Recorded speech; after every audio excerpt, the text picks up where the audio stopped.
What's going on, people? Welcome back to Curtis Shaw TV, back with another live stream. And today it is Friday. It's Friday then. It's Saturday, Sunday. Come on, people. Weekend is here. Big up to each and every one of you. Arsenal are back. Arsenal are back tomorrow. Is that a good thing or not? We will know tomorrow about 5 o'clock. But I'm confident we're going to win this weekend. I can't lie. But big up to each and every one of you for tuning in. Hope you've had a great week. The UK is mad right now. Wind blowing everywhere. You know, the bins are falling over. Trees are licking down everywhere. It's mad out there right now. But we're here, people. See you, Ned. Big up to all the community, every one of you legends that tune in on a regular basis. Really appreciate it. It's Friday. Come on, people. Stand up. There you go. We have to stand up for Tottenham, man. You know what I mean? We have to stand up once for them. Crazy, yeah, I made it on time. Hope you're all good. C Unit. Big up to everyone who tunes in, man. I really do appreciate it. Big up Simple for becoming a member on the channel. Much appreciated. Next member stream is on Wednesday for anybody that usually tunes in, or maybe you're going to make your debut, or you just want to tune in and make some comments. But yeah, Wednesday, probably around 5 o'clock on Wednesday. So make sure you keep it locked for that. Obviously, we'll be discussing... We'll have a game the day after against Wolves. We'll be discussing the Brentford game. We're going into Xhaka mode. Let me slow things down, people. Let me slow things down. We need to get all your comments in on this Friday. And lots to talk about today. Press conference reaction is back. Mikel Arteta has been talking. I haven't seen any of the comments. I didn't watch the press conference. Didn't see any of it. So I'll be reading it as we do with the community. Big up to everyone for tuning in. Great community we got here. And Chris said, bro, I'm across the Atlantic from you in Canada, clocking 110 kilometers winds over here. Wow. I mean, I don't know what it is over here, but it's mad. We ain't used to that kind of weather, man. You know, in England can't cope with weather, you know. You go America and that, you know, New York, they got snow, you know, 12 inches of snow, and it's calm. In England, you get a little weather, the whole country goes and shuts down. It's mad. We're not used to it, you know. You'll see Lautaro, and we're serious. We're going to talk about him, don't worry.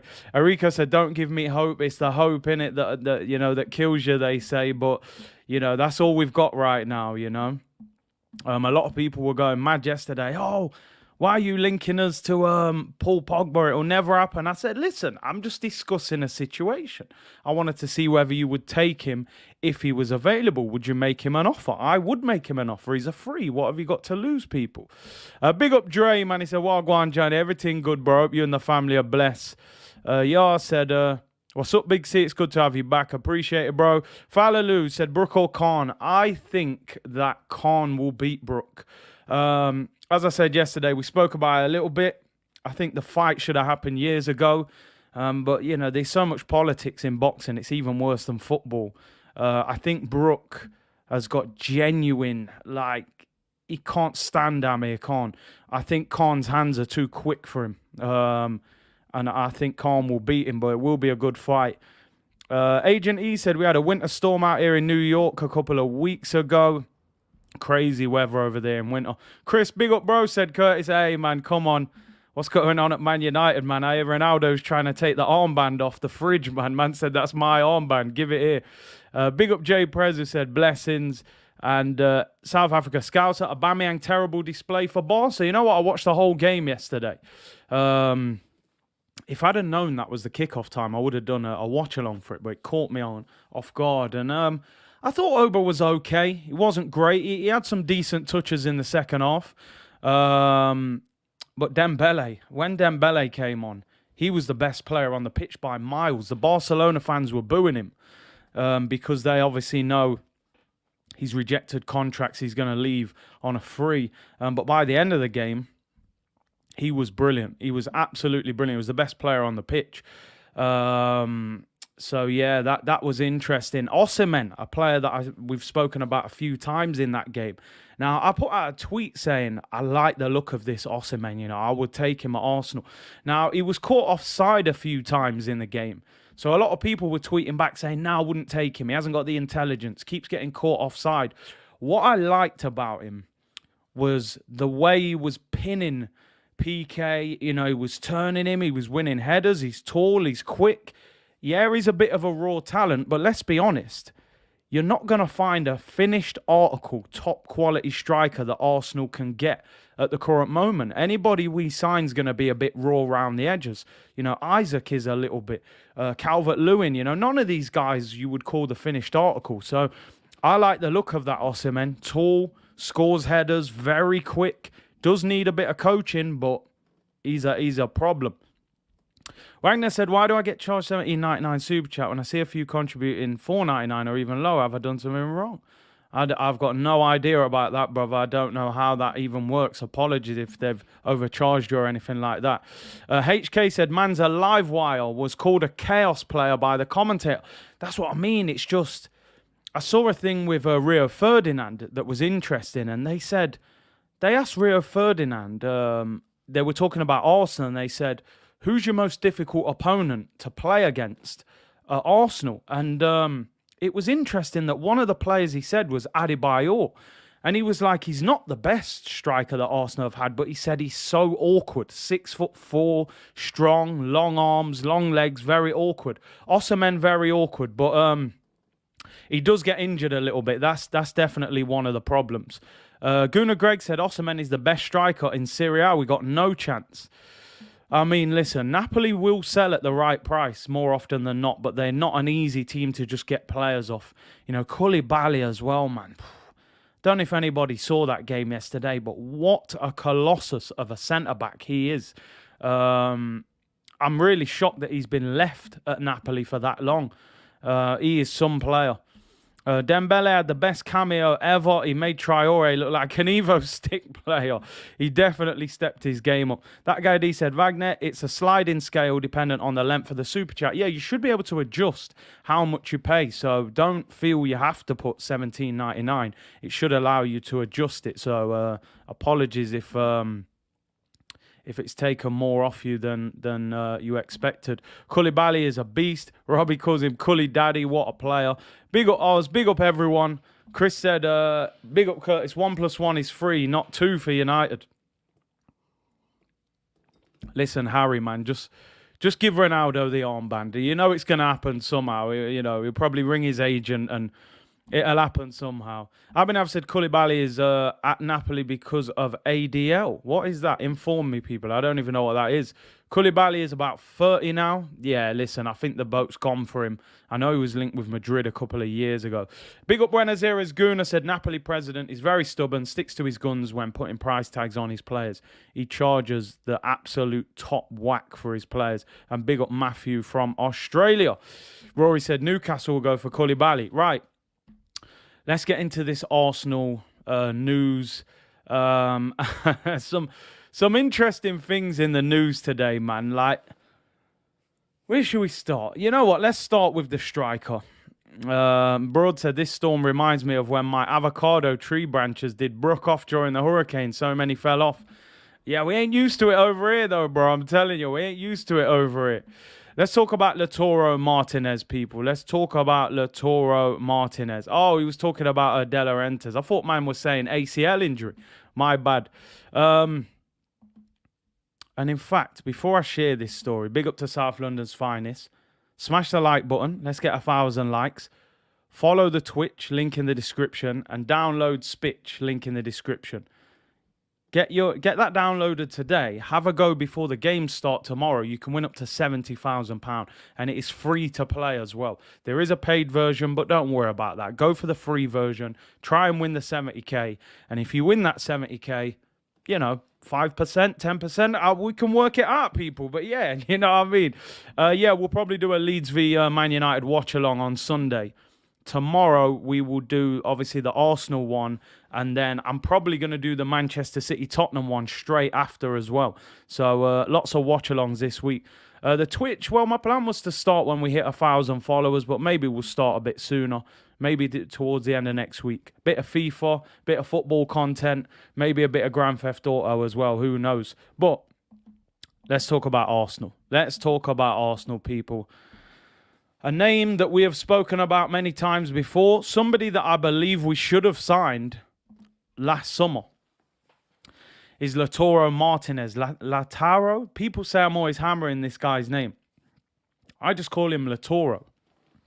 But let me know, people. Am I saying his name wrong? Is it Lautaro?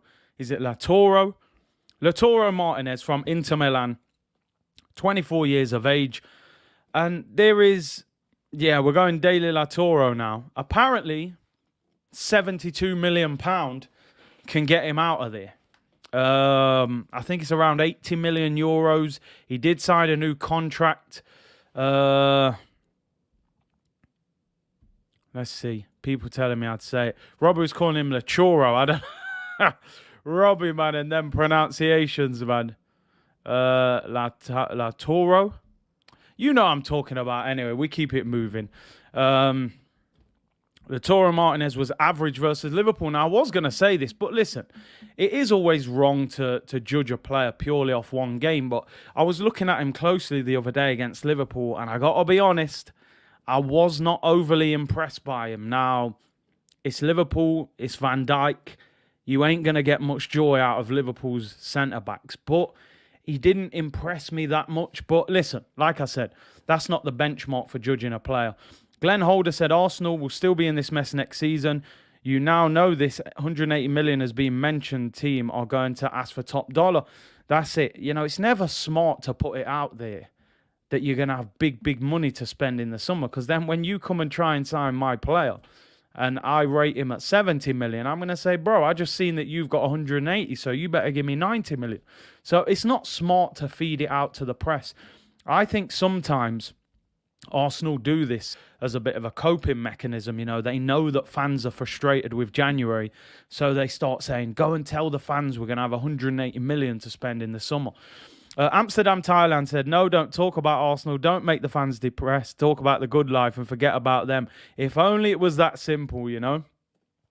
Buenos Aires Guna said he's not a striker that's going to hang with the last defender and make runs. He's more of a centre forward.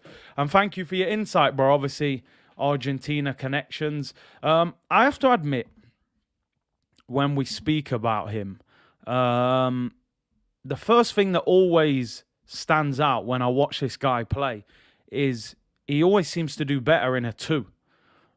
He was fantastic up front with Romelu Lukaku, and he's currently playing up front with Edin Dzeko. Now, that worries me. And that worries me because Arsenal don't play in a 2. So how would he adjust from playing with a 6-foot target man in a 2 to come into Arsenal and playing up front by himself? That, for me, would be my first issue. My second issue with him is that he's only had one really... In fact, he's never scored 20 league goals. He's never scored 20 league goals. Now, maybe I'm a bit old school. Maybe that is not the benchmark of a striker anymore. But his highest goal scoring season is 17. He has currently got 11 this season. But 17 goals last season was his record season. And as I said, he was up front with Lukaku. Could he come to the Prem, play up front by himself and lead the line? He certainly didn't impress me the other day against Van Dijk. But as I said, Virgil van Dijk, we're probably talking about the best centre-back in world football. I've seen a lot of top players get pocketed by Virgil. Abhinav said, I've never seen him play 90 minutes, always gets subbed at 70. That is interesting. Gunnar Gregg said, Martinez. Do we want a player like that dropping in? As I said, if we had 2 wingers that banged 15 to 20, this wouldn't bother me. I'd like this signing. I do like him as a player. I think he's a good player. But I'm not sure that's the type of striker we need. I'm really not. Christopher said Serie A has the best defences in the world.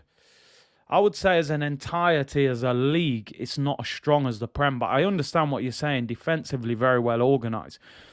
Chris said, if I could choose, I'd go down the Osimhen path, but I really like Martinez. Listen, I think Osimhen suits what we're trying to do more than Martinez, if I'm being honest. He's taller, he's quicker, he plays on the shoulder, he scores headers, he plays up front by himself.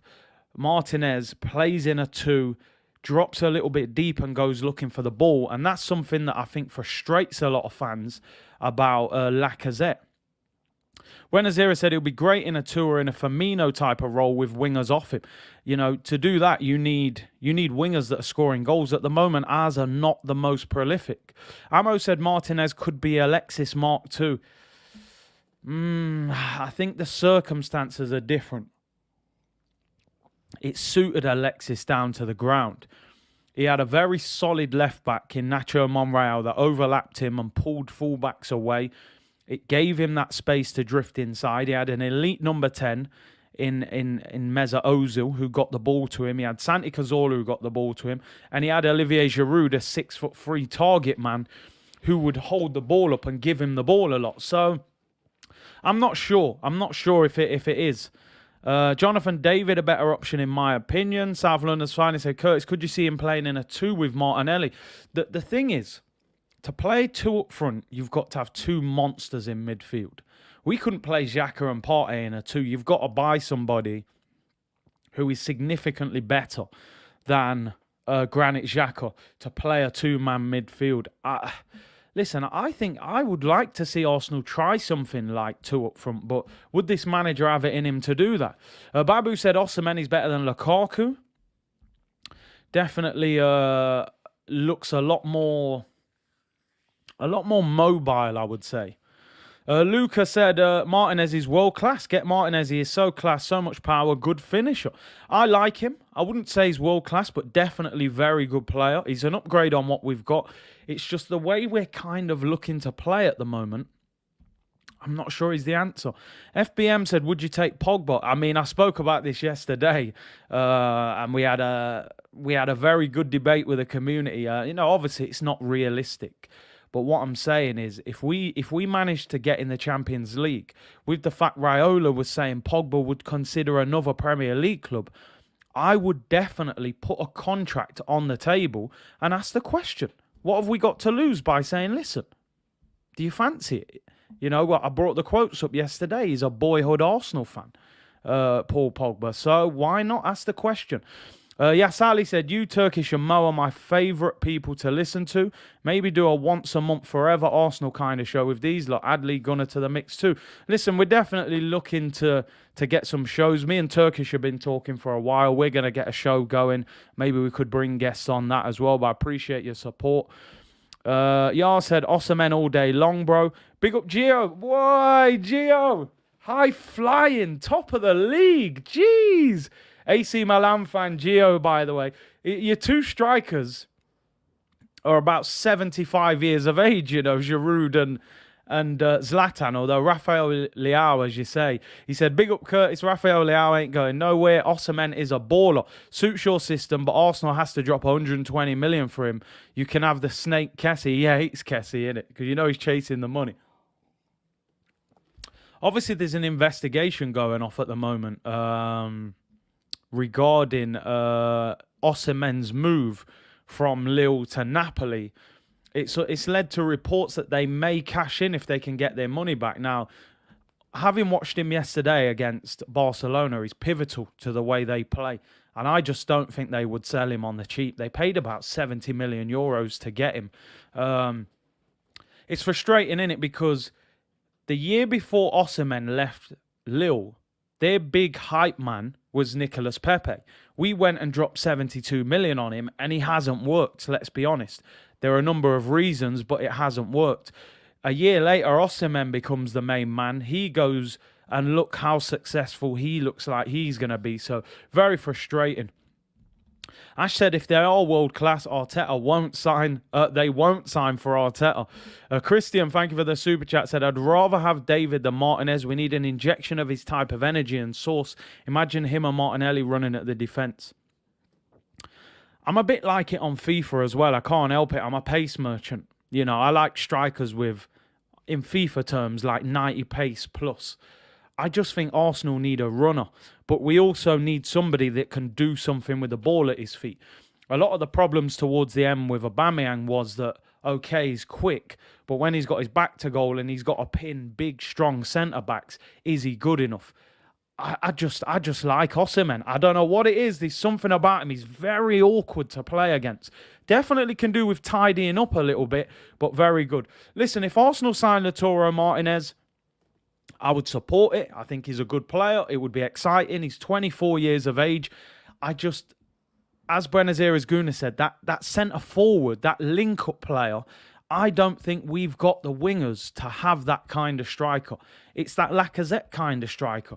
So I don't know about that one. Now, as I said, last summer, I think we could have signed him. It's as simple as that. He had 2 years left on his deal. He'd rejected the new contract.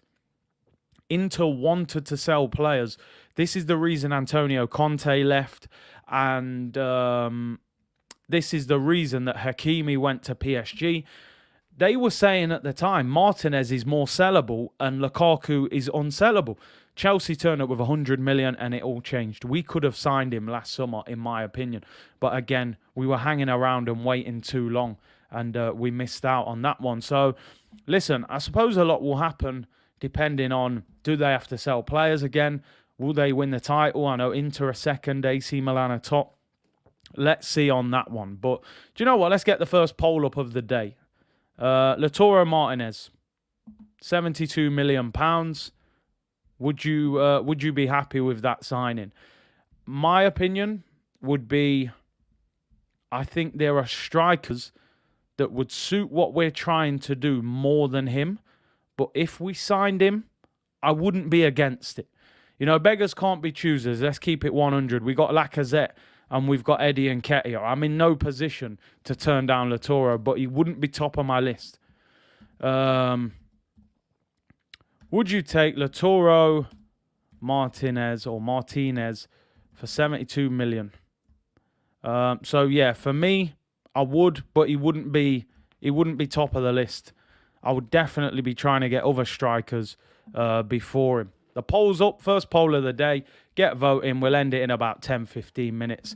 Zama said Ferran Torres was awful last night. Oh, agony, absolute agony. Listen, I don't know if I'm wrong for this, and some of you may agree, some of you may disagree. I was watching that game wanting Aubameyang to score. I'm not going to lie, I wanted Aubameyang to score. Couple of times he set Ferran Torres up. He's missing one-on-ones. Couple of times he could have given Aubameyang a one-on-one and he's failing with the pass. He was awful. The man was crying at the end of the game. Said, bro, you got to hold that, man. This is Barcelona. You're going to be under that pressure. Who is top of your list? That's a good question, Rule. As I said, Osimhen would be near the top all day long. Maybe even top. I just think it's a very bad market to buy a striker at the moment. You're paying 60, 70 million for strikers that haven't even really proved themselves that much. I like Osimhen. He ticks the boxes for me. He's tall, he's quick. Patrick Schick, I think he's good. He's scoring a lot of goals this season. In terms of the Prem, I don't know. You know, they're talking about Calvert-Lewin. I'm not overly sold on him for the numbers. He's had a lot of injuries as well. Jonathan David's all right. But they're not great options. Let's have a look. There's not rich kitsch options in the striker department. Regardless, we're going to have to overpay 100%. Whoever we buy, we're going to overpay for them. Simple as that. Pogba gone to PSG, possibly. You would expect them to go for him. Robbie said I would just spend 100 million on Tony and Calvert-Lewin. Nah, not for me. Not both of them. Not both. If we're going to play one up front. Ash said Calvert-Lewin for me. Premier League experience. We love to put crosses in. He's a monster in the air. He is a monster in the air. I can't lie. He's very, very good in the air. Latte, big up, bro. Once again, congrats for your Nurses Award. Said for me, David and Origi. I mean, I've been banging this Origi drum for a minute. As I said, not first choice striker, but as a number 2 on a free transfer, that is an absolute no-brainer. My scenario, I would love Osimhen and Origi. That would be my ideal striker summer for Arsenal. That are players that I think you could get. You know, I think Origi on a free would come to Arsenal. And I would love to sign Osimhen. I really would. Let's see. Calvert-Lewin is a monster in the treatment room. That's the only problem for me. He's getting too many muscular injuries at the moment, and that is a worry. Haaland and Martinelli, I mean, Haaland, mate, we can dream. We can dream. Balotelli is back in the Italian squad. I think that one is done. Brian said, boarding a flight now for the game tomorrow. Safe flight, my friend. That weather out there is crazy right now. Main and On said, no thanks on Origi. I mean, listen, I look at it like this. We need 2 strikers. You're not going to... Arsenal will not go out there this summer and go and buy 2 60, 70 million pound strikers. They just won't do it. They'll buy one. And then you want a cheaper option. You know, Aubameyang's gone. Lacazette will probably go. And Nketiah will go. That leaves us with none. I would love Osimhen and then Origi as second choice. Rafael Leao as well. I've liked the look of him. A lot of people talking about Nunes from Benfica. So, listen, we'll keep an eye on that one as well, people, and see what happens regarding that. A couple more bits and bobs before we get into press conference reaction. So, we're just going to wind it back a little bit with the next story, which I thought was interesting and was kind of touching on something that we were speaking about yesterday. So, Daily Express are talking about Arsenal. I mean, how many times have we heard this story? But Arsenal made a massive mistake in the transfer market with Nkunku, Christopher Nkunku. Now, Unai Emery was his manager at PSG. He came to Arsenal. He recommended to Arsenal that they should sign him. And apparently we had the option for signing him for £12.5 million from PSG at the time. For some reason, the club never gave Unai Emery control of transfers. And he ended up going to RB Leipzig. He's now being linked with Manchester City and also Liverpool, and obviously Arsenal's name has gone back into the equation. But they want £50 million for him now. Now, just to put it into context, Unai Emery wanted Nkunku to replace Aaron Ramsey as the goal-scoring attacking midfielder. In 22 games this season in the Bundesliga, he's got 11 goals and 7 assists. 18 goal contributions in 22 games for a midfielder is outstanding, you know, at any level. He's got 7 goals in 6 Champions League games this season. He's 24. He's an attacking midfielder. 7 goals in 6 Champions League games. We have had an absolute howler with this one. Like, there's no way of getting around it. We've had an absolute stinker. Now, this is why I don't understand Arsenal, and this is why sometimes I question what they are thinking. He, at the time, was 21, I believe, when we tried to sign him. 12.5 million, French under-21 player at the time, coming from PSG. Even if you buy him for 12 million and he doesn't do that well, worst case scenario, you get 8-9 million back for him, even if he flops at Arsenal. It was a no-brainer. And we were talking yesterday about how Arsenal have taken their foot off the French market. We were a dominant team in the French market. We always had that connection from Henry, Anelka, Wiltord, Petit, Vieira. We could always get French players, Pires. And we've come away from that, and I think it's damaged us. And one of the interesting things when you read this article, Unai Emery was very keen to get French players. He signed Saliba. He wanted Nkunku. He wanted Nzonzi. You know, he was still involved in that French market, and I think we should have got some of those players in. So, yeah, again, another howler. Listen, I'm not saying he's a world beater of a player, but he's now being linked with £50 million moves. He's on the verge of being picked for France.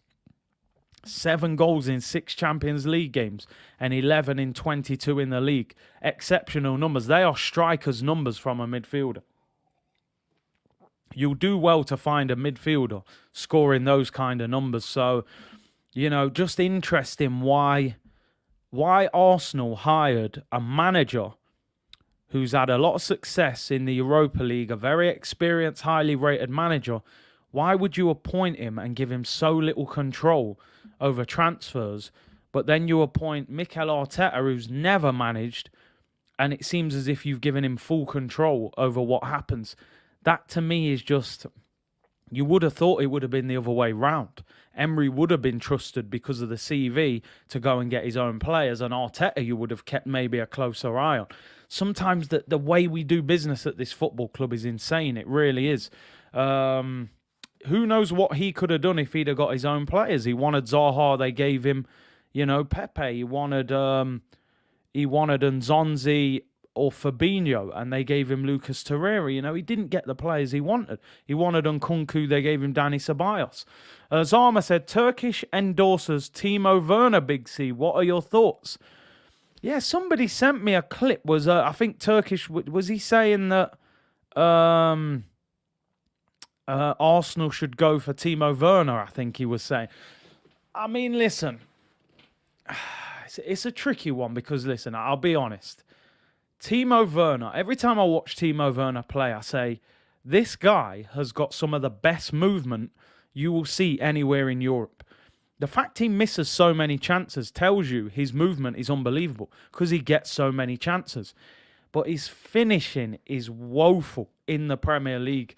Now, I know sometimes this happens. Players go to Chelsea, they flop. Salah didn't do well there, De Bruyne, they weren't really given the opportunity. He could go somewhere else and become a good player, and there are limited options. I'm just not sure about Timo, because Chelsea aren't going to hand him over for 15, 20 million. They're going to say, give me 40 million, 45 million. They're not going to just say, take him for 10 million and see how you get on with him. So, and I heard he's on big wages as well. Listen, I love his movement. Timo Werner. I just think that I wouldn't go for it. I think you'd pay 40 million plus for him. I've heard he's on about 150 grand, I think. Let's have a look at his wage. Werner's wages at Chelsea. He's on 270 grand a week. So for me, it's a complete no-no. The wages, the transfer fee, I wouldn't go anywhere near it. Malteser said, I'm not surprised, Curtis, because Arteta is a yes man. Unai wasn't 100%. 100%. Marina ain't a joke. Marina, listen, we'd go there and, we'd end up paying about 70 million for him the way Marina does business and the way Edu does business. 52% of you said that you would take Lautaro Martinez. 48% said no, so we're quite split on him. I respect Turkish, but that was a straight howler, says Blood Type Arsenal. I get his point. I haven't even seen the whole clip, but I can understand straight away how it would look at it. But with the numbers, it wouldn't add up. If Chelsea turn around and said you can have Timo Werner for 15 million and he's on 80 grand a week, I'd say, okay, maybe you can take a chance on him. But he'll cost 30, 40 million. He's on 270. I wouldn't go anywhere near him. So, Wolves FI said, cut Werner's salary to 120k a week. Tell him he's our main man. Listen, money talks, man. I'm not sure he'd accept that kind of pay cut. I can't lie. Tucky said, same as Pogba. There's a good player in there with Werner. Listen, Pogba is undoubtedly a good player. Listen, I'll go. Pogba's ability for a centre midfielder is up there as the best in the world, in my opinion. If we're talking ability. The problem with Pogba is the consistency in his game. He doesn't have it. He's become a player that you've got to get midfielders who can do his dirty work. When he plays for France and Kante does the dirty work, he looks unreal. You put him in that Man United team next to, McTominay and Fred, who are not of that same level, even though they do the work, then Pogba one week looks like a world beater. The next week, he's not at that level. Kevin De Bruyne is the midfield example for me of a player that consistently turns up, But Pogba's got amazing talent, but I think he's wasted his time at Man United. He should have left 2 or 3 years ago.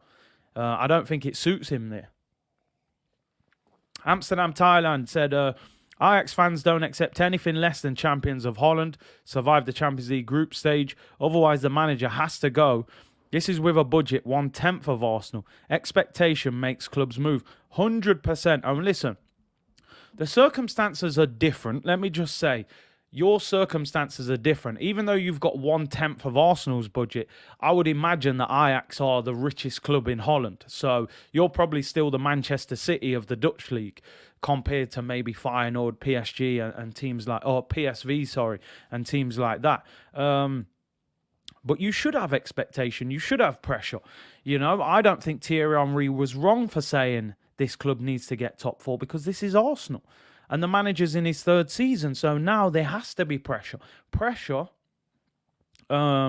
leads to success. You know, people who are successful in life are people who've worked under pressure and dealt with pressure. So I listen, I agree with that.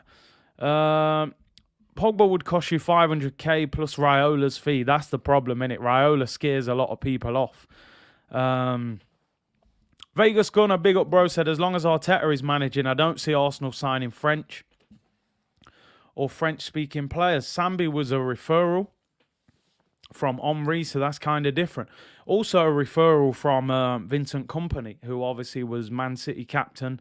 He was Anderlecht manager. He was managing Sambi, and obviously he's worked with Arteta at Manchester City. So yeah, I think that French connection, and you've seen it. We've tried to get players from we've tried to get French players like Aouar, and we haven't been able to get the deals done. Jacquet said Pogba did win the World Cup. Yeah, exactly, man. You know, World Cup winner. Swedish Chelsea fan Curtis, what do you think about Cobham? Can't wait to have Broja and Gallagher back next season. I would say at the moment their youth system is probably working better than anybody's in English football, Chelsea. And it pains me to say that, because it's producing. It's producing player after player after player. You know, so many players. Hudson-Odoi, you know, Loftus-Cheek, and now you've got, you know, Broja, Gallagher, Tomori, all these players. Tammy Abraham, and they either make it at Chelsea or they sell them for big money. It's doing exactly what it's supposed to do. Something that Arsenal need to learn from, I've got to be honest. We've got to start learning to sell players and get money for them. Elliot said, man, try slander you in the Highbury squad over Henry. Say you should be a Spurs fan for your take. I dealt with him in the comment. I saw it, man. I knew. I put a comment in there just to stir it up a bit. Listen, this is where I'm at. I don't mind if people are really happy with what's going off at Arsenal now. It's nice if fans are happy with what they're seeing and they believe in the process. All I was doing is stating a few facts. You know, they were saying, do you think Arteta has improved Arsenal significantly since taking over? And I'm like, I don't think he has. I think he's done certain things well. He's cut the wage bill. He's got rid of a lot of the deadwood. And he's won the FA Cup. That's what I'll give him props for. But on the other hand, you took over a team that was in the Europa League and you took us out of the Europa League. So you've taken us backwards in terms of league position. And isn't that the most important thing at a football club, where you finish in the league? Now, okay, he's tried to rebuild the entire project, so maybe we have to give him more time. But at what point do we say, okay, this is or isn't working? Now what I'm being told, I think what Kev was saying in the chat was, oh, he's got a big summer. And I was like, last year everybody was telling me it's a big summer. So at what point do we say, well, it's got to work now? We can't keep saying he needs another summer. He needs another pre-season, you know? So anyway, listen, it's all good discussion anyway. Jason said, when is your Twitch channel starting? Well, I was hoping to hit 1,000 before we start, but maybe we'll start when we get to like 600-700. In the next week or two max, we'll definitely start. Mikel supports Brexit. He wanted us out of Europe, man. 1.6k watching. Smash the likes. Can we get 1,000 likes? Subscribe as well. Road to 50k settings. Download Spitch. Link in the description. Brand new fantasy football app on behalf of OneFootball. Free to play. And you can win up to £70,000 per week. Omkar said, is Osimhen a 20-goal plus striker? That is a good point. That is a good point. I'm just quickly checking his numbers to see what he's kind of doing at the moment. I mean, yeah, last year he only got 10 league goals. This year he's only got 6. So, yeah, maybe not. Although he's got 4 in 4 in the Europa League, and he has been injured this year. But maybe he's a 15-goal striker, to be honest. So it is interesting. Big up Hans, who said, I'm late joining your live, so I'm probably way off topic. But tomorrow, hopefully, Storm Eunice blows Arteta and Xhaka away. Big up Curtis Weddy's Fran it next on. Yeah, we'll get Fran on hopefully next week. Listen, man, Arsenal, anything less than 3 points is unacceptable for Arsenal tomorrow. That is for sure. We have got to be beating Brentford. Barriano said, Big C, we need a massive signing this summer. 100%, man. We need somebody to come in and lift everything. Gunnar Gregg said, do you think they're going to swap draft picks this summer? Sterling, Osimhen, Calvert-Lewin. Oh, my days. If only it was that simple, man. Kernos, big up me day, I charge you. Big up, bro. Chad said, Arteta is basically Lampard at Chelsea last season. The only thing the board won't put him out of is trouble. Yeah, I mean, we're not Chelsea, are we? They don't put up with it. Amsterdam said, sub 2 weeks ago. I appreciate that on the Twitch. Graham said, Curtis, I see Jeremy Doku from Rennes could be available in the summer for around 20 million. Exciting young winger, did well last summer for Belgium. What do you think? He is absolute lightning quick. So, yeah, sometimes they're the kind of players you got to take a chance on. All right, let's get into it, people. Let's get into it. Get the waffle and syrup ready. It's that time. I actually nearly forgot about it. Press conference reaction is back. We won our last game, so everything should be calm and collective at the moment for Mikel Arteta. I don't think there's any reason for any major controversy. They're not going to ask him about Aubameyang, even though apparently Xavi let off a few strays, people were saying, at Arteta, talking about how well Aubameyang has been training and how good his attitude is. I suppose he wasn't going to say anything else, was he, for a guy that's just signed for the club? So his press conference reaction, people, he's back in business. Mikel Arteta, Mickey Ross, Coleman Music, Coleman Music, Mickey Ross, the boss. He's back, people. He is back. Arteta on Storm Eunice, Brentford and the top 4. Ah, dear me. Of all the questions, they're going to speak to him about a windy storm. You know, we got bigger problems than that storm, let me tell you. He's back. He's not had a shave, but hey, maybe, you know, he's enjoyed his time off. Mikel Arteta took cover from Storm Eunice to face the media for another virtual press conference. So they've been kicked out of the studio again. Big up the man, the myth, the legend, Polymation. I didn't even have the picture ready today, people. But the Lego man, the PE teacher, the mini Wenger, as they call him, he is here. And let's hear what he had to say over Zoom. He's kicked everyone out. He said, listen, I need space. Give me space. Give me room. On how Storm Eunice has affected preparations. I mean, at this point, people, I feel like just locking the stream off. I mean, what are we doing here? It's a press conference. We're trying to talk about football. I want to know if you're going to spend 180 million in the summer. I want to know if you've been playing Martinelli up front. And the first question is, Mikel, it's a bit windy outside, isn't it, mate? Let me go full screen. I need to sip the drink. I mean, is AirPod Albert asking him the question? Yeah, big game against Brentford. What about that wind? Whoa, I tell you, it's a bit windy out there, Mikel. Come on, man. Come on.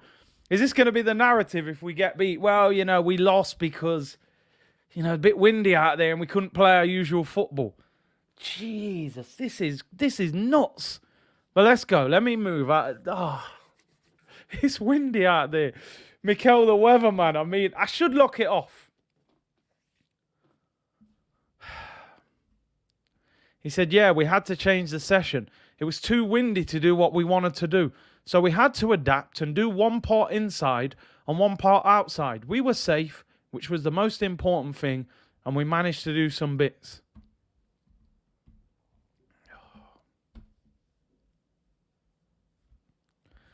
I mean, they've got an indoor dome.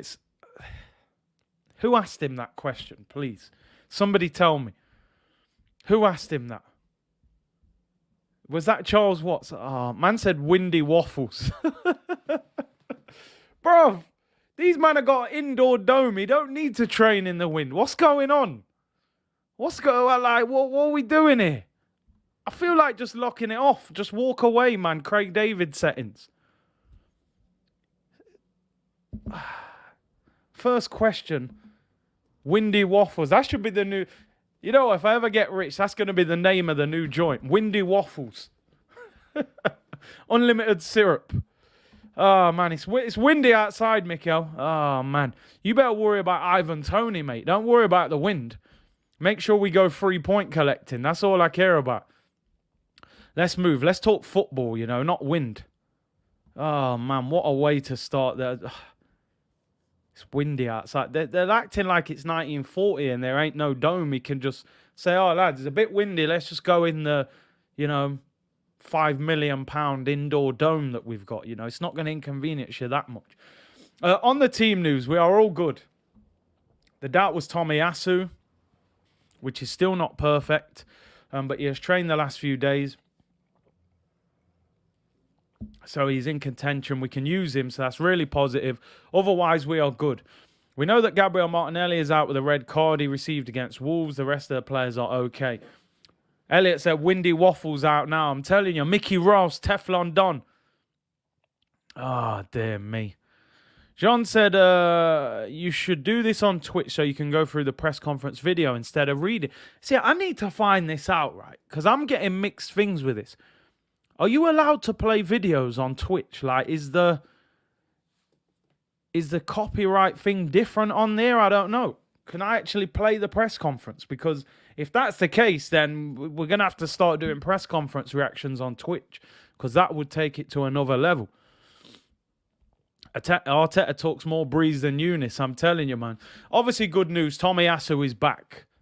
Tomiyasu is back, which we need at right back. We'll be at full strength.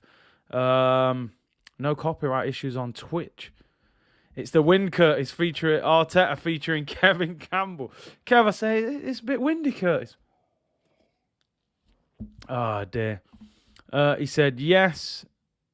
Just can't watch the vid after. Yeah, I need to find out, man. I need to see what's going off. You can't show live games now, definitely not.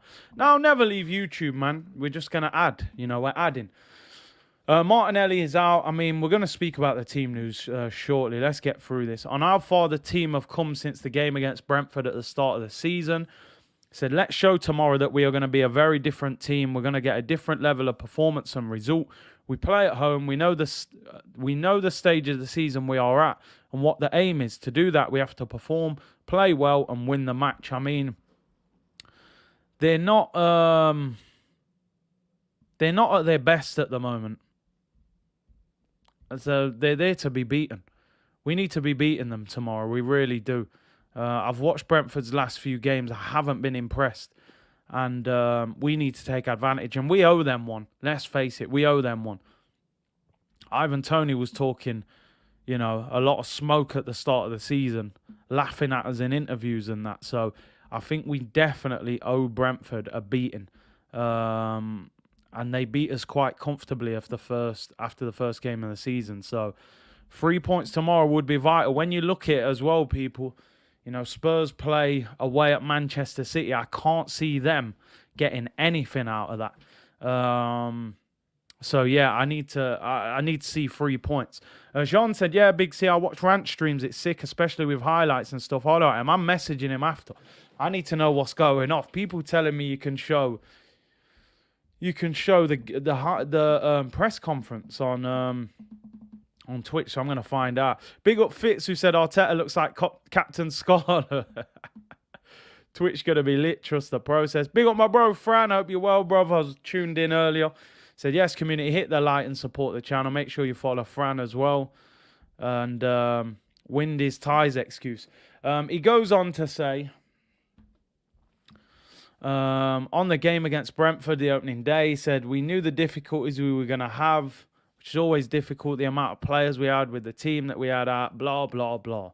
Yeah, like, listen, it's one of them. We had a lot of players out. I read that Nicolas Pepe was worth more than their entire team and all of their bench. So sometimes you can't clutch at those excuses. I think our front three that day was Balogun, Martinelli and Pepe. You know, against a team that's just come up from the Championship playoffs, you shouldn't go there and get rolled 2-0. We got bullied as well. You know, we got absolutely bullied.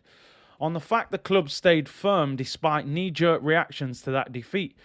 He said, that's football and football at this level. And that's football today. What's happening in the dimension that everything takes straight away with the ability we have to express ourselves and our opinions. You know you're going to be very exposed. I always said that I am very lucky because I felt very supported, understood, and very much in line with everyone at the club.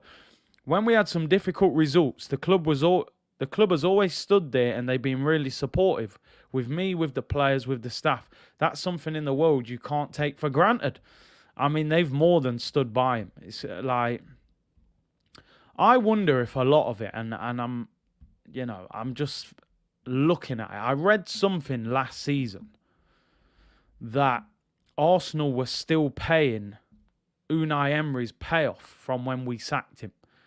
Now, in the middle of a pandemic where you're losing money, you've got no fans in the stadium, and your team is struggling, and you've signed all these young players that you're trying to assign to Mikel Arteta, were they looking at it from a business point of view and going, listen, we're paying off Emery.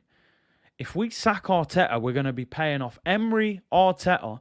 Then you've got to go and get a new manager, give him a signing-on fee, give him a wage, and he's probably going to want to change the squad. We could, in theory, have been paying 3 managers at the same time, which from a business point of view is shocking, you know. And I think that's part of the reason that Arsenal didn't sack him. I'm not saying I agree with it. I would have, you know me, he would have been gone. Arteta would have been sacked 3 or 4 times by now if I was the owner. But I just think from, you know, KSE are business. They don't care about football that much. They're lifting the Super Bowl. They're loving life right now. I told you, we're not even the side dish no more. When you go to the restaurant, we're not even the rice that comes with the chicken. We're that dry bread they put on the table when they just bring out the water before you even order. You know what I mean? We're that dry, hard bread. We ain't even got no butter on it. That's all we are right now. You know? So, DV said context, our entire backline was different. Yeah, I think Ben White played that game. Chambers. I forget who the other 2 were. I'm not sure if Tierney played or not. Man said we are the tap water. Pure limescale business, I'm telling you. Dry bread FC. I said we are the knife and fork. Oh, man. So, yeah, they've stuck by him. They love him. They don't want him to go nowhere. On Christian Eriksen's potential return to the pitch, said it would be incredible. I remember where I was when it happened, and straight away the reaction you get, it was awful. I'm not going to read all of it, and this is no disrespect to Christian Eriksen. I am delighted that Christian Eriksen is back in football. I have to admit, and I said this openly when he signed for Brentford, I'm concerned about him. Like, genuinely, I feel like, and I hope this doesn't come across the wrong way, it was so bad what happened to him. I almost felt like, yo, Eriksen, man, just, you've got the money, you've had a good career, just go and chill, man. Like, if I understand in it, football is an addiction. You don't want to leave football. So I hope everything goes well for him. But I kind of felt like he should have just relaxed and just, you know, but knowing Eriksen or whatever, he'll probably turn up against Arsenal and score against us. I'll be cussing him on Saturday. So listen, I'm delighted to see him back playing football. That is for sure. It's interesting that in Italy, you're not allowed to play football professionally when you've had... he's had something fitted to help his heart beat. And in Italy, you can't play with that. They don't allow you to play football. So that also leads me to a lot of questions. How come in Italy you can't play with that, but in England you can? I don't know. But all the best to him. But I do have concerns for him. I feel, I hope he's all right. I would be scared to take him. Imagine a boot in his chest. You know what I mean? Just in training, you catch him. You just don't know, do you? Tottenham are still paying 3 managers. That's why Conte only has 18 months, because if he leaves, they would have to pay him. I suppose so. Nuno, Mourinho, Conte, it's bad business. Big C, we are the dry bread and we don't get any syrup to soften the bread. I'm telling you, man, that dry bread. Let's go through what he had to say anyway. On if he's spoken to, I think that's the Premier League Managers Association or something, about Martinelli's red card. Not yet, that's happening soon, but obviously we have reported the opinion and the lack of understanding in the decision. On how we've used the red card since the incident, he said, I don't know, I have so many different videos that people have sent me over the years with different actions and how it happened. I gave my opinion at the end of the match, that's it. There is nothing we can do about it right now. Now, this is a good question. I want to see how he answers this. On our chances of finishing in the top 4, let's see if he's going to commit to this. He says, we go game by game. We have to win tomorrow, then we'll be closer to that objective. It's true we have some games in hand and there's still a long way to go and a lot of things that are going to happen. A lot of turnarounds. We have to be ready to play within the context that this is going to happen because there are a lot of teams involved in it.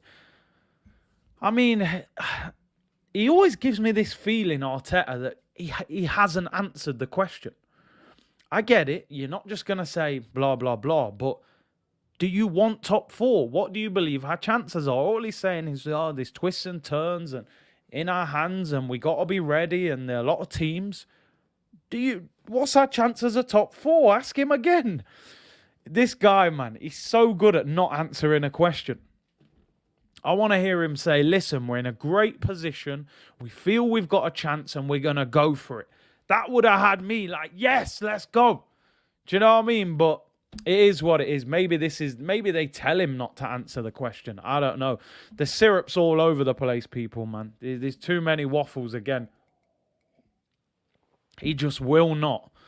He will not give us a straight answer. He really won't. He speaks legal talk, fine print settings. Mbappe boy said, can you shout out my girlfriend Lexi? Hey, big up, man. Big up for tuning in. Appreciate that. Mr. G said, big up the community. Started a new job Monday and I'm loving it. Big up, Big C. Tell him. Hey, Mr. G, big up new job settings. That's what we're about here. Uplifting the people, you know. Well done. That's what we have to do. Saving face FC. Yeah, exactly. Sacking managers is the price of striving for success. Sticking with a manager for purely monetary reasons is the price of failure. They say to be successful in life, you have to get comfortable being uncomfortable. You have to get comfortable being uncomfortable. Sacking managers makes everybody at the club feel uncomfortable. People think they're going to lose their job. Players think they're going to get dropped. But sometimes that's what has to happen to shake things up. Now, sometimes sticking with a manager is the way forward. But you've got to believe they're taking you somewhere and you've got to see evidence. So, everyone bigging up Mr. G, man. Big up yourself. Let's get through this. So, yeah, he basically didn't answer the question. He gave us pure waffle. On our clean sheet record, he said, for the best teams in European leagues that win and qualify for the Champions League, that's a non-negotiable. You have to be really difficult to score against, then you can build from there.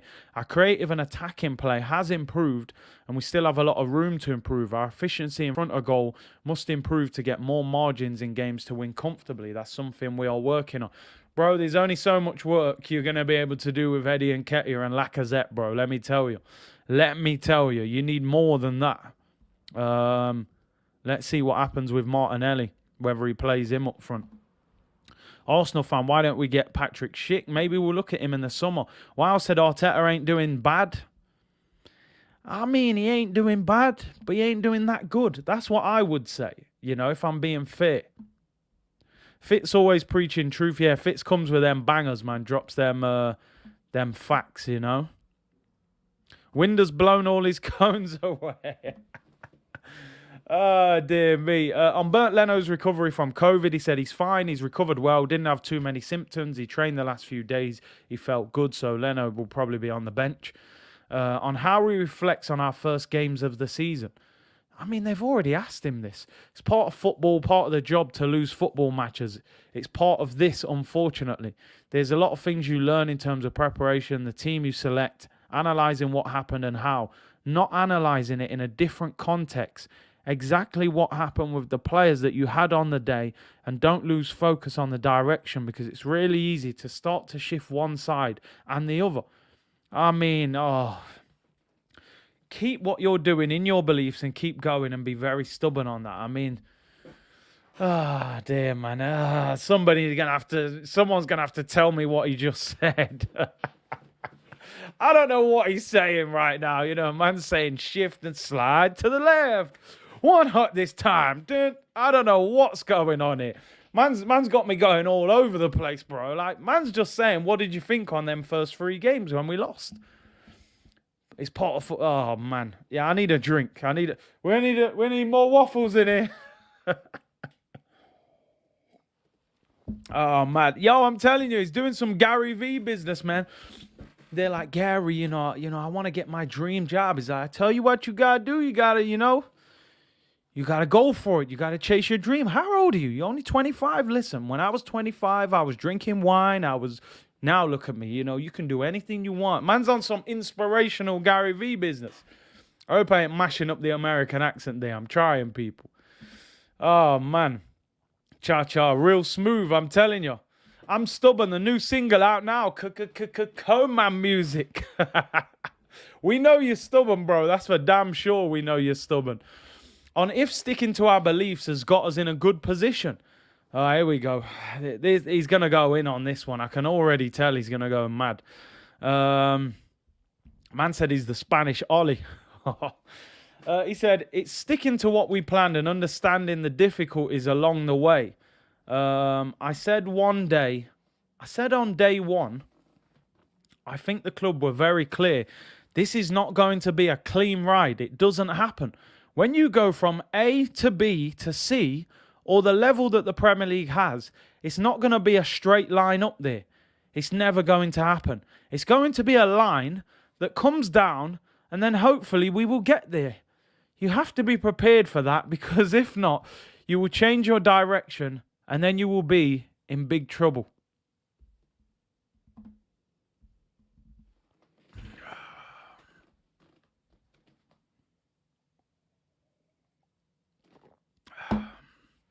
Somebody explain that to me, please. I heard ABC. I heard wiggly lines. I thought I was playing Snakes and Ladders. That's what...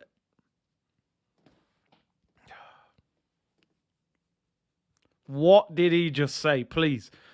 I'm telling you, someone just said we need Bielsa's translator.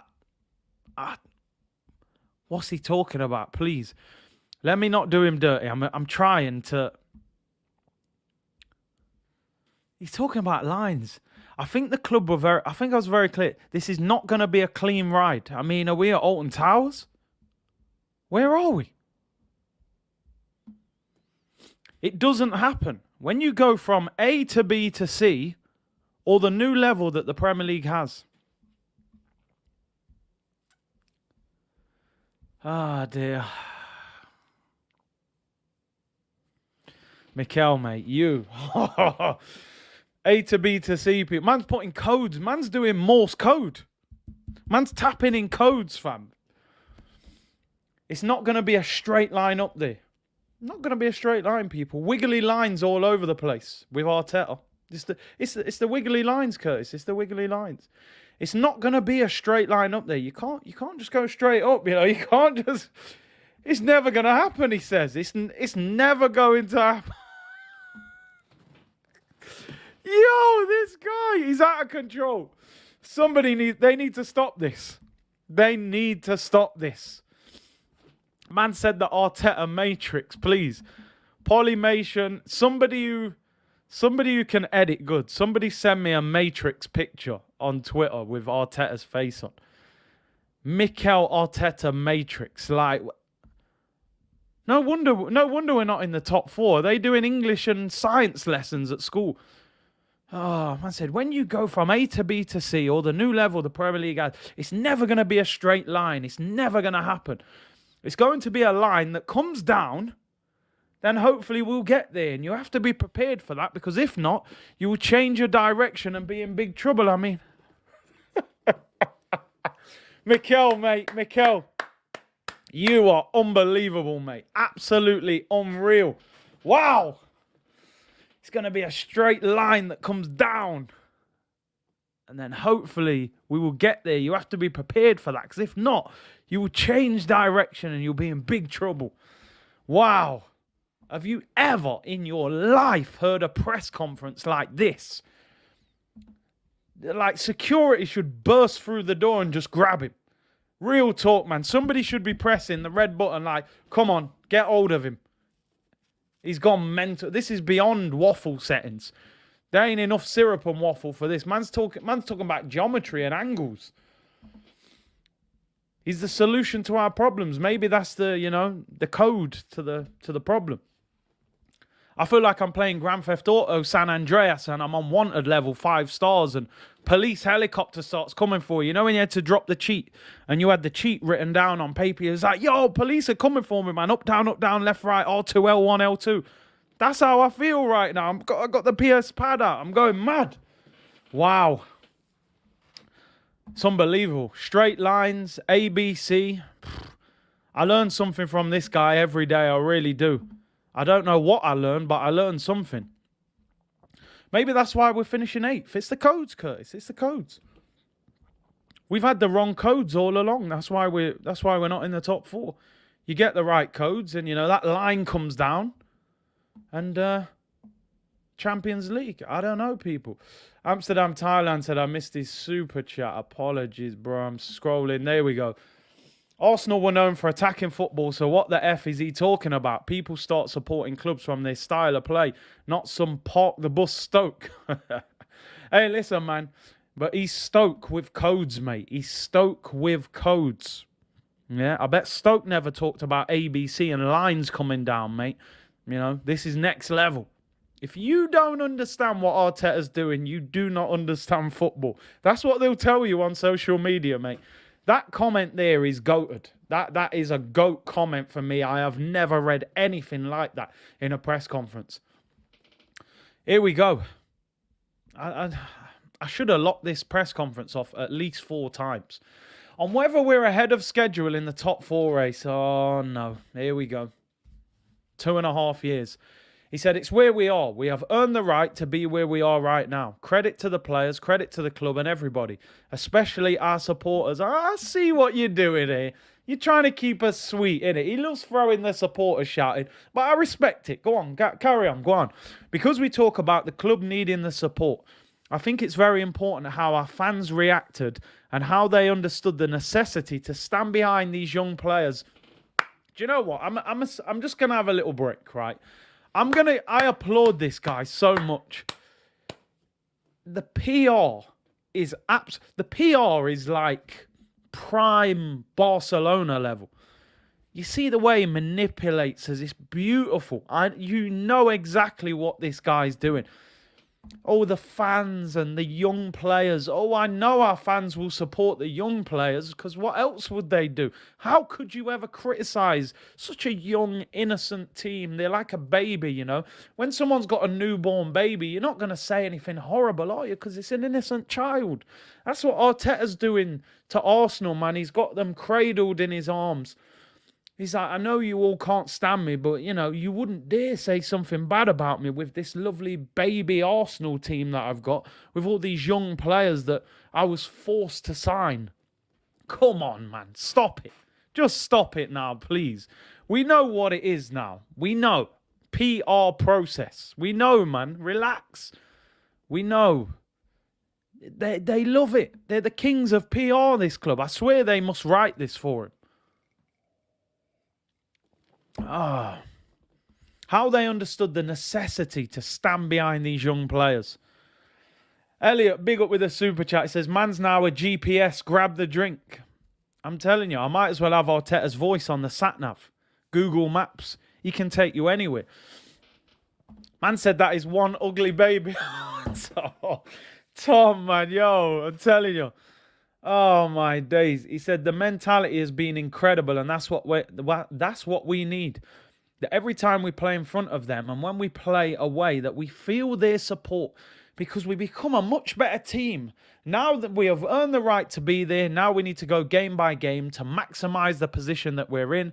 And that's what we're going to try and do. I mean, sing Saka and Smith Rowe, it's going to be fine. He might as well just sing that in the press conference and just manipulate all of us. He might as well just bring the puppy out that they had on Saka's chest. Just bring that out and, get all the people interviewing you to just stroke the puppy or something. It's unbelievable. On the current bond between the fans and the players, here we go again. It's on its way again, people. I already know what I'm going to read before even seeing it. All the fans and our beautiful young players. Oh, they're so innocent. How can you ever say anything bad about these lovely young players? Oh. I do notice the difference, and I love it. It has to be one of our biggest pillars in this project and in what we're trying to achieve, and I have no question about that. I have mentioned that since they were allowed to come to the stadium. The most important thing is that the players feel it, and when the players feel it, they play with a level of emotion they can transmit. That's the reason why they're right behind them, because they are feeling something happen. I think they are giving genuine support. They are giving genuine support to the players.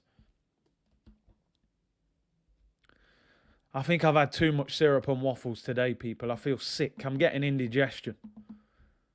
Ah, dear me. We're a science project. We're a waffle project. Dear me. They can transmit it. That's the reason why they're right behind them, because they feel something happening. What's happening, Arteta? That's what I want to know. You said you can feel something happening. I mean, is it constipation? What is it? Because I'm waiting for Champions League, bro. What are you waiting for? What can you feel happening? I can feel it in the air. Oh, my days. What can you feel happening, bro? I want to ask everybody, can you feel it? Can you feel it happening? Let me know. Is the feeling coming over you of what's happening? I can't feel it right now. I can't lie, people. I'm feeling Conference League against Weatherspoons. Man said we're a college. Put powdered sugar on the waffles today. Honestly, who is buying this BS? It's epic scenes from him, man. No wonder the Cronkies want to keep him. They must applaud every press conference.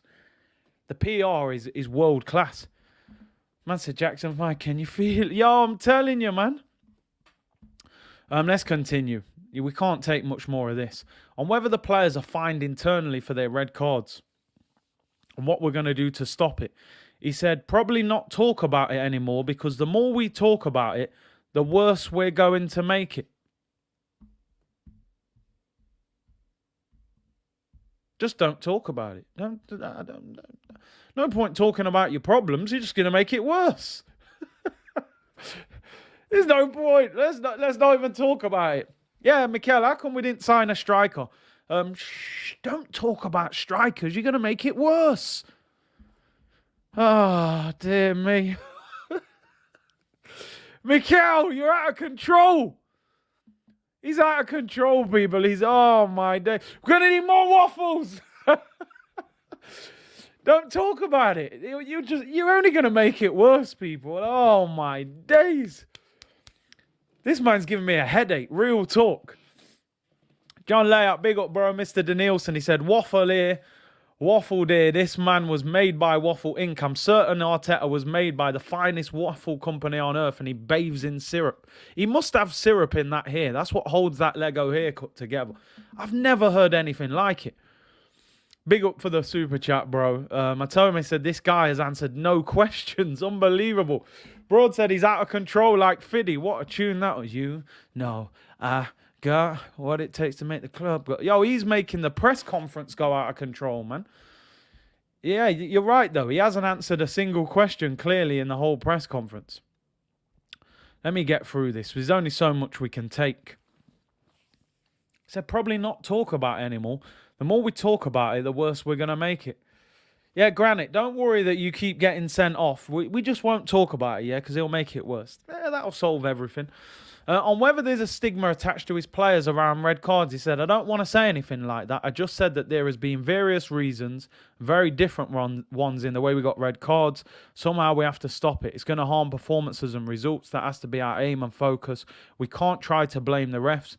We have to believe that the refs are going to do what they have to do. We have to believe we're going to do what we have to do. Ah, dear. On whether he would like to see a positive reception for Eriksen. I mean, come on. And no one's really going to boo the guy, are they? You know what I mean? Surely everything's going to be positive. He said, I hope so. Understanding what happened where he was a few months ago. Listen, I would like to think at the Emirates that fans will look beyond the Tottenham issue. You know, the guy's lucky to be here. I'm sure he'll get a great reception. Hendon Guna, Curtis, shall I reserve Sunday afternoon for Arsenal therapy? I mean, I hope not, man. Surely we can't be losing or drawing to them at home, man. They're not great. They're really not, man. Mr. Bean settings, man. Positivity T said, big up to all the C unit. So much fun watching along with the great vibes on this channel. Big up to you. Big up to everyone tuned in. 1,700 people in here.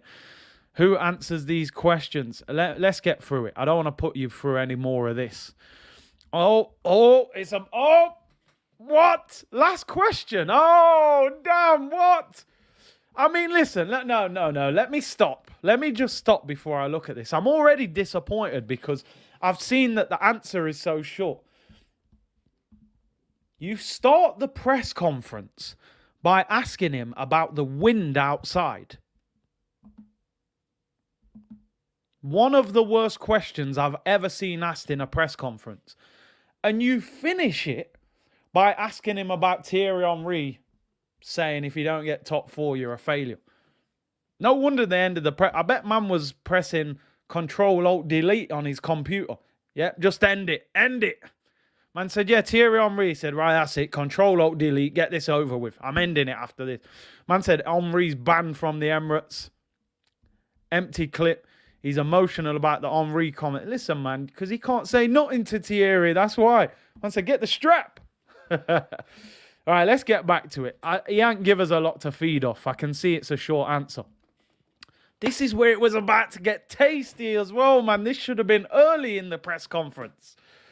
On Thierry Henry saying, our season would be a failure if we fail to finish in the top 4. Fair question. Let's go. What have you got to say? He says, I don't know. I didn't read what he said. Cap. You're lying. You're lying, boy. You know exactly what he said. Stop that. Stop it. Boris Johnson settings. You know exactly what he said. Because it was trending on socials and your PR team would have told you what Henry said. Stop the cap. Stop the cap. Stop it, Mikel. You know exactly what he said. Man said Capadonna. Yo, man. I'm not having it about you don't know what he said. You know what he said. When the king speaks, we have to listen. Answer the question properly, man. I'm vexed already. Don't tell me you didn't see it. You're meant to be Mickey Ross, man. You just diss him if you have to. You know what I mean? He didn't want the smoke, man. He didn't want it. I don't know. I didn't read what he said. Everybody is free to say whatever they want, and that's why somebody allows someone to write an opinion.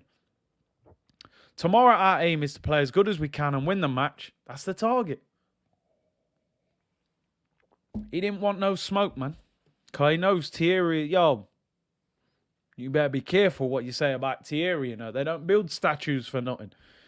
He said, you know what, man, I'm on this Mick Ross thing. I'll diss man still, but Thierry have to draw the line. You know, in hip-hop, there's certain rappers you don't diss because their lyrics are just wild. Do you know what I'm saying? You have to be careful who you diss. You diss 50 Cent, man's probably going to turn up in your city. He's going to do all kind of madness. You know, you diss Eminem, he's got pure lyrics. You know, you got to be careful who you diss, man. You know, you don't diss King Thierry, man. TH14, that man made 14 popular. No one wore 14 really till Thierry turned up. So he knew. He did well. He did well. He did well. Mikel, respond, no. Avoid, yes. End of the press conference.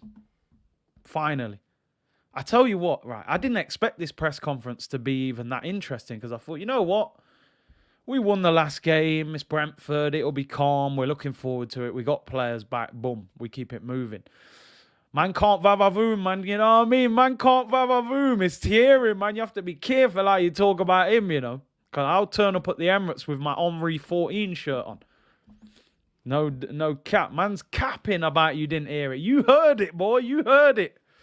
But big up to everyone, man. That was, don't get me wrong, that was a bit painful. Everyone's going to feel sick after that. Boy, man. Pure syrup and waffle. John Layout, man didn't want the smoke car. Thierry would bring his French goons, Nasri style. Man's turning up at the Emirates. You know what I mean? With the lads. He didn't want that pressure. The dictator might mow down his statue. Yeah, we'll wake up one day. Oh, Arteta, what do you think about Henri's statue being knocked over? I did not see it. I didn't know anything about it. Man said, liar, liar, Jim Carrey settings. Oh, man. We got one more story, actually, before we get out of here. That was a pretty entertaining press conference. Where is it? Man gave us a science lesson and started talking about ABC. Shibe said the Don has spoken, TH14. Kanye or Nas, says Ian. Listen, man, I'm a Nas fan. You know what I'm saying? So that question ain't going to go nowhere with me. I can't lie. I respect it. I respect Kanye as an artist. He's probably one of the biggest hip-hop artists of all time. But Nas, I don't judge rappers off things like record sales, how big your tour is, and things like that. I'm all about bars, lyrics, flow. Nas, for me, I would say Nas was 20 years ahead of his time, in my opinion. I would say 20 years, maybe longer. He's got albums from the 90s that now I'm only just getting my head around what he was saying and what he meant. And Nas, all day long. Don't get me wrong, Kanye, I respect you. You are a great artist. If you want to sell records, cool. Kanye's going to sell more records than Nas. But Nas ain't making music for everyone. You put them two on a track, there's only one winner. You know what I mean? Come on. Hey, come on, man. Yo, listen. Now, this is what we're going to set up the second YouTube channel and obviously Twitch as well. These are kind of things we're going to discuss because I can see that we got a lot of hip-hop knowledge here in the community. And I love hip-hop, man. So that question ain't running with me. You know, I ain't putting Kanye over Nostradamus any day of the week. Let's also put into that this guy had one of the best hip-hop beefs ever with Jay-Z. I ain't really seen Kanye go toe-to-toe with a rapper, you know, on that kind of level. Ah, man. Illmatic, Stillmatic, Godson. Oh, come on. Nas, 20 years ahead of his time. I would say one of the best rappers ever in the game.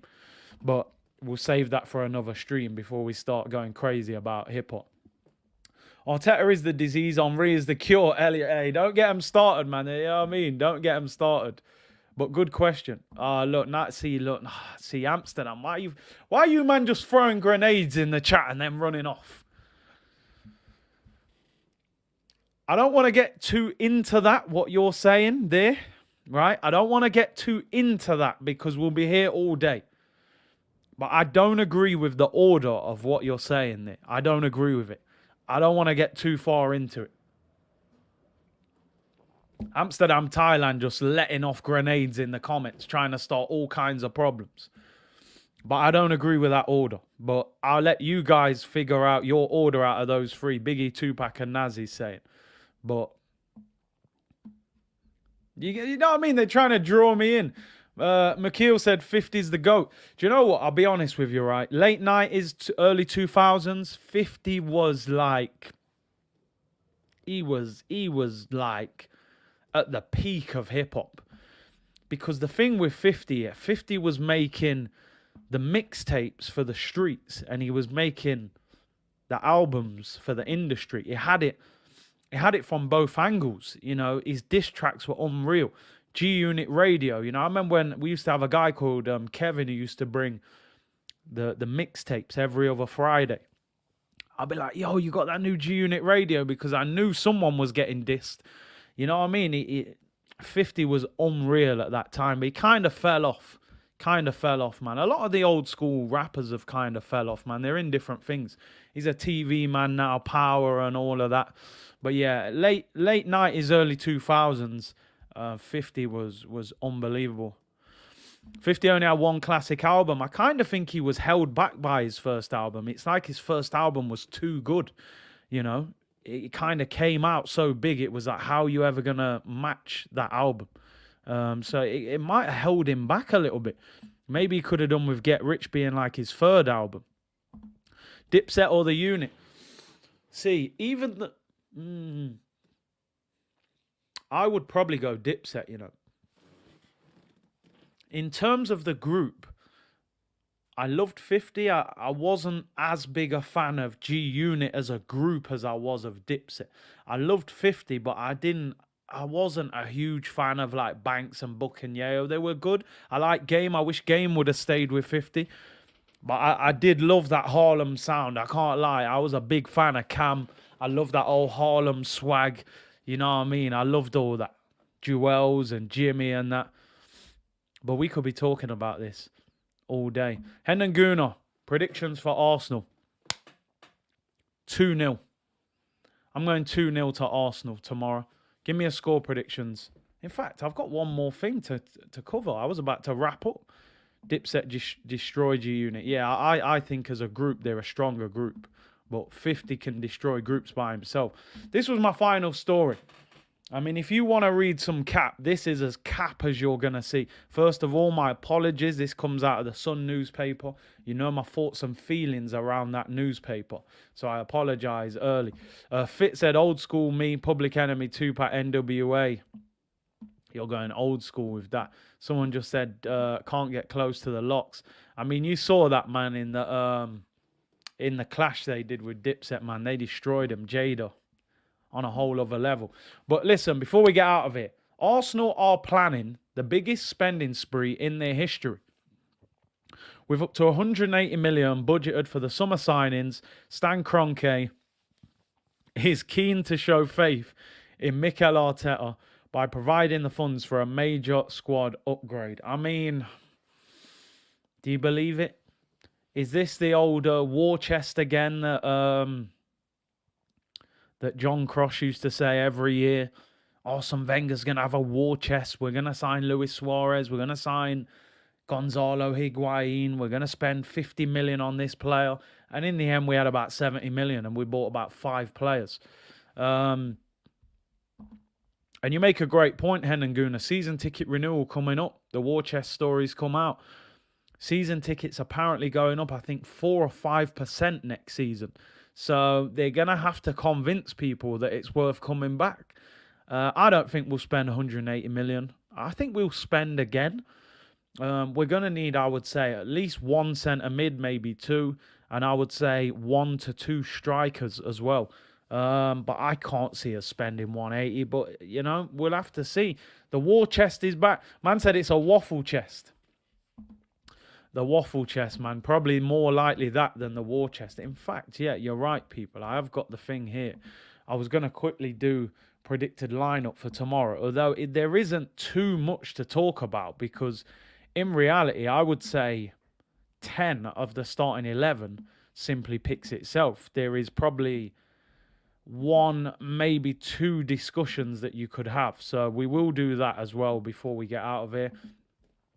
In terms of this 180 million, I don't see it. I really don't see it. Clement said, I'll believe this when the Kroenkes actually dip their hands in their pockets and allow Arteta to get proper players to the positions he needs. South London's finest, 2 centre mids, a right back and 2 strikers. Yep. Because, yeah, I would get rid of Cedric. I wouldn't mind just going and getting someone like Jed Spence as a backup. Young, hungry, quick, gets forward. I like Tariq Lamptey. But I just don't think Arsenal would spend 40 million on a right back who may not even be first choice. So I would go and get a right back. I would get Saliba back, of course, from loan. I would get I would probably get 2 centre mids. I think we need a DM and a ball playing centre mid, and I would get 2 strikers. I think that would be the 5 positions. I would agree with that we would have to get. Saliba would be, as Wenger would say, like a new signing. But will he be back at Arsenal? That's the question. Let's do this predicted lineup before I let you get out of here. We've been on for an hour and 30. Don't forget to download Spitch, link in the description, fantasy football app, and download Twitch. Follow me on Twitch. When we get the numbers up, we're going to go live on there. Second YouTube channel coming soon as well. So let's get this team up. Ramsdale will be in goal, no doubt about that. Back 4 picks itself, no discussion needed. Gabriel, who I believe they're saying will be in the next Brazilian squad again, which is great news for him. Be interesting to see whether Ben White gets in the England squad. Connor Cody has been getting picked ahead of him. Will he get back? Back 4 picks itself, which I actually think is very positive that we don't even have a discussion over that back 4 now. So I do like that. I like that fact. Breaking news, Curtis. Arsenal's rescheduled game against Liverpool has been announced for the 16th of March, 8:15. I appreciate that, keeping us up to date. Midfield picks itself. I mean, whether we like it or not, Granit Xhaka is going to start next to Thomas Partey. I mean, Laka's going to be up front. Where this gets interesting...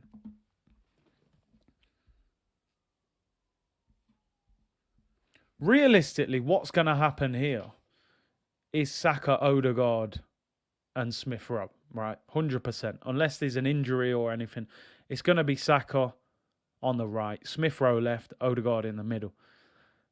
Is there any chance that Nicolas Pepe can start this game, or is it a straight no-no? I just look at it as it's Brentford. They're out of form. We're at home. This would be a good game to get him in. But I just don't believe the manager's got any faith in him. He's just not going to play him, is he? He's just not going to play him. Which is sad. He's a £72 million player. Is there any stage when you're actually going to put your faith in him and play him? I just don't think he is. He's going to go Odegaard. He's going to go Bukayo Saka. And he's going to go Smith Rowe. Smith Rowe is actually Arsenal's top scorer in all competitions.